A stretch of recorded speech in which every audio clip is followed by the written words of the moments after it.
en este librito Rienda Suelta, donde agrupé varios de los ensayos que escribí hace mucho y algunos otros que quizá no hace tanto. Cuando alguien lo lee, por supuesto y naturalmente siempre se enamoran de algún texto, me critican algún otro. Y lo importante, como siempre sucede, es que nunca coinciden los lectores con aquellos que recomiendan que me extienda mis palabras o que vuelva a ese mismo tema o en aquellos temas que debiera dejar de hablar. O es más, borrarlos para siempre. Viaje a las letras.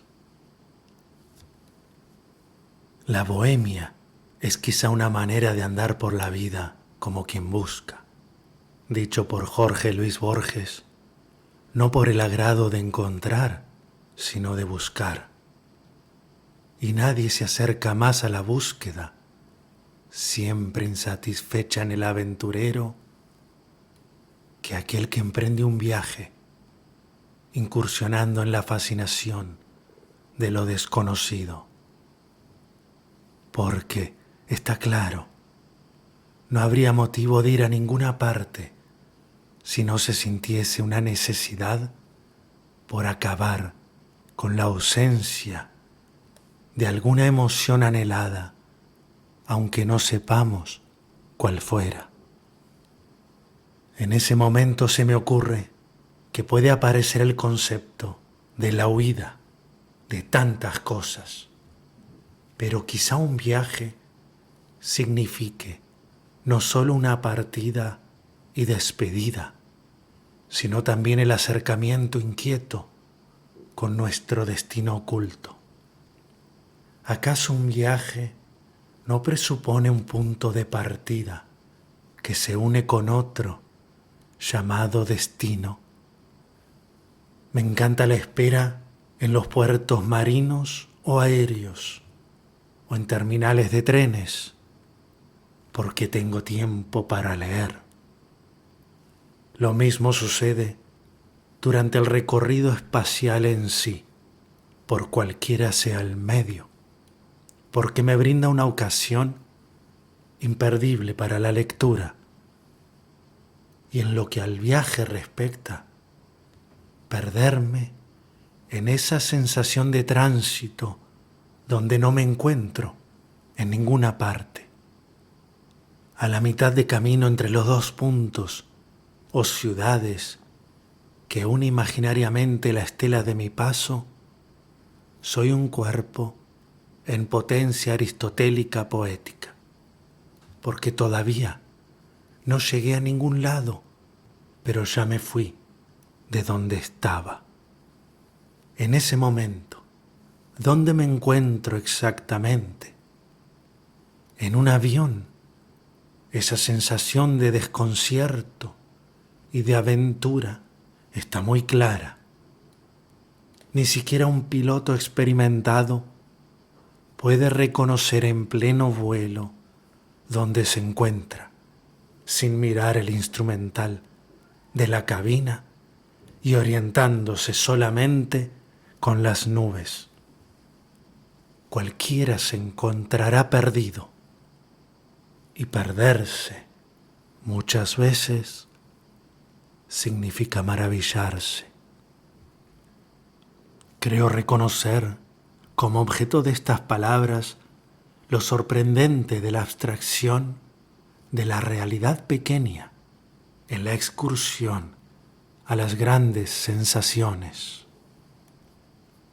Esto, pensaba yo, se encontraba viajando por el mundo, cuando la verdadera causa de mis huidas era la necesidad de volar por la literatura, porque nunca he leído tanto más que viajando, pero mejor aún, nunca he viajado tanto más que leyendo la invitación a los sueños compartidos de aventureros autores, por regiones inexistentes, en la imaginación de un mapa y por tiempos en los que nadie podrá vivir sin ese viaje a las letras, sin haber jamás leído. En mis tierras de Adrogué, año 2003.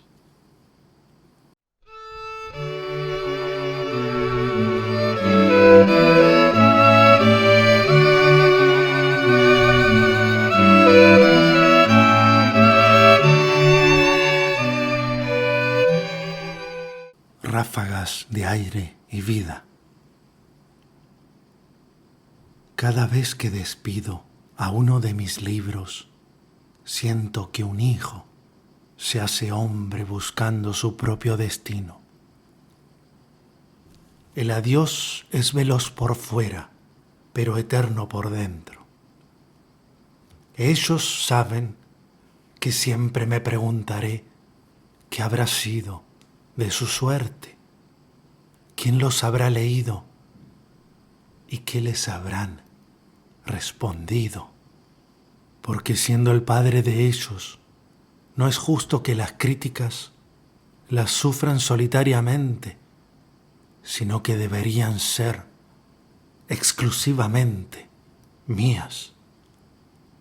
Eso sí, los elogios prefiero que los vivan libres de mí, porque serán mucho más nobles e inamovibles en sus convicciones que yo. Yo podré darme el lujo de moderar mis ideas, pero ellos no. Su destino está delimitado. ¿Cómo podrían mis libros negarse a sí mismos? De todas maneras, ojalá nunca suceda que necesiten desentenderse con este, su padre, que solo puede vivir a través de ellos. Pues bastará que esos hijos míos logren mantener vivos sus sueños míos para que yo pueda sentir, aun cuando se acaben mis días.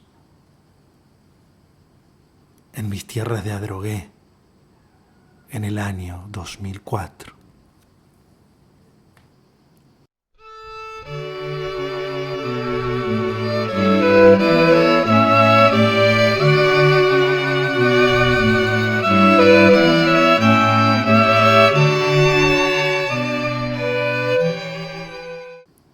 Me encontraba leyendo y apuntando algunas cosas en la máquina, sentado frente al escritorio.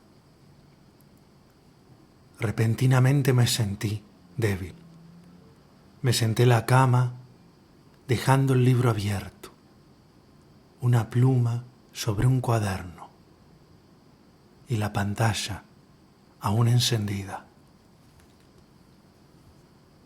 Sentía que me hundía en la cama, pero luego comencé a sentirme, por el contrario, que el peso de mi cuerpo se hacía más ligero. Me sentí liviano, pero esencialmente en cuanto a mis pensamientos.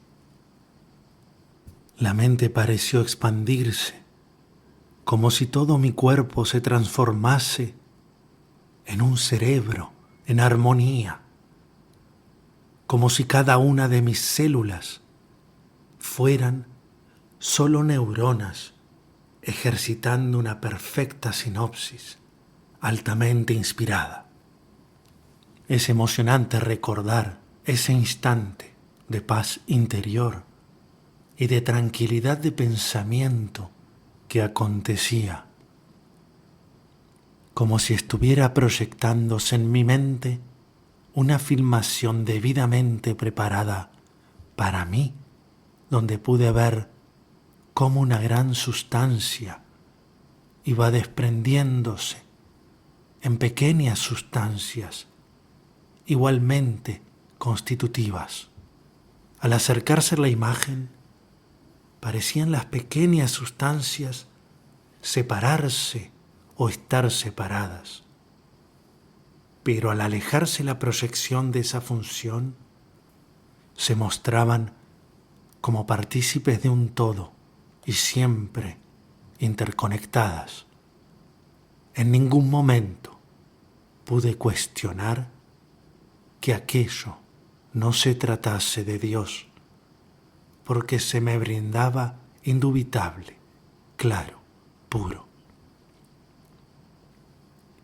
El cerebro había logrado una conceptualización de lo único, del todo, o mi flexibilidad de pensamiento y sensibilidad cristiana habían permitido que esta idea llegara a mí, o descubrirla en algún rincón donde desde siempre habitara.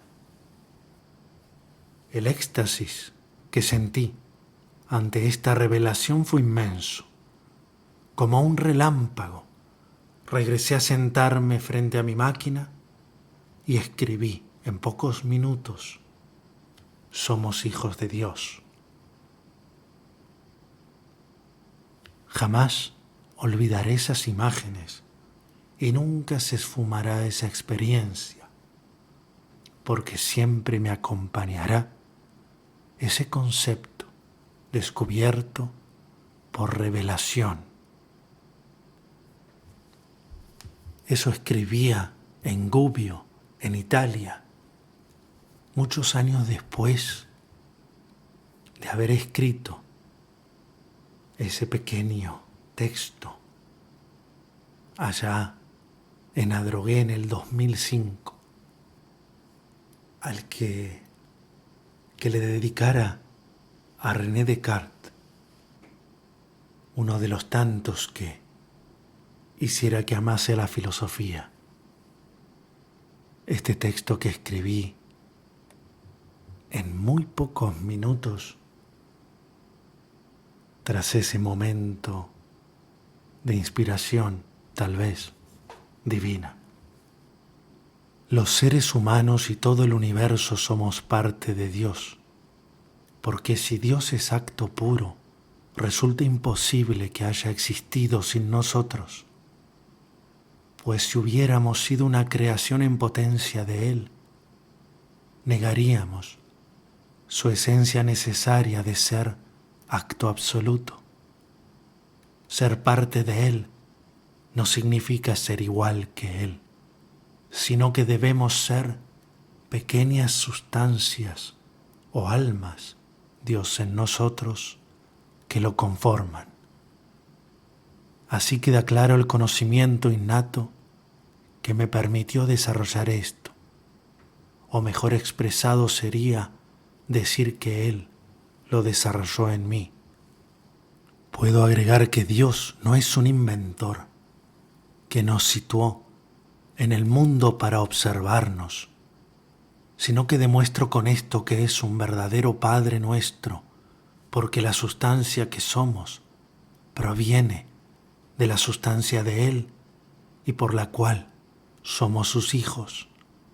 Este despliegue de sustancia no corresponde al tiempo porque fue hecho presente y eterno en su existencia, porque no es posible que nos ame ahora sin habernos amado antes, cuando supuestamente aún no existíamos. Él nos ama en verbo presente, por lo cual siempre fuimos y somos con Él. ¿Acaso es posible la delimitación o fragmentación de la sustancia divina o confirmar que nos hemos separado? Prosiguiendo con este pensamiento, sintiendo que somos parte de Dios, entonces no puede transcurrir el tiempo tal como está concebido en pasado, presente y futuro, sino que debe acontecer una simultaneidad metafísica. Nuestra finitud no puede concebirlo de esa manera y por ello debe dividirlo en los segmentos mencionados para poder comprenderlo. Ustedes dirán que cómo puede ser que si somos parte de Dios, nosotros seamos seres finitos cuando Él es infinito. Y aquí vuelve a ser precisa la antigua sentencia: el todo es superior a las partes. Si cada ser humano es habitado por esencia divina, ¿qué sucedería si todos nos reconfortáramos y uniéramos con los abrazos del corazón, comprendiendo que somos hermanos e hijos de Dios? Quizá todos juntos seremos Él, o en su alternativa maravillosa, veremos su rostro de felicidad, porque lo habremos comprendido todo.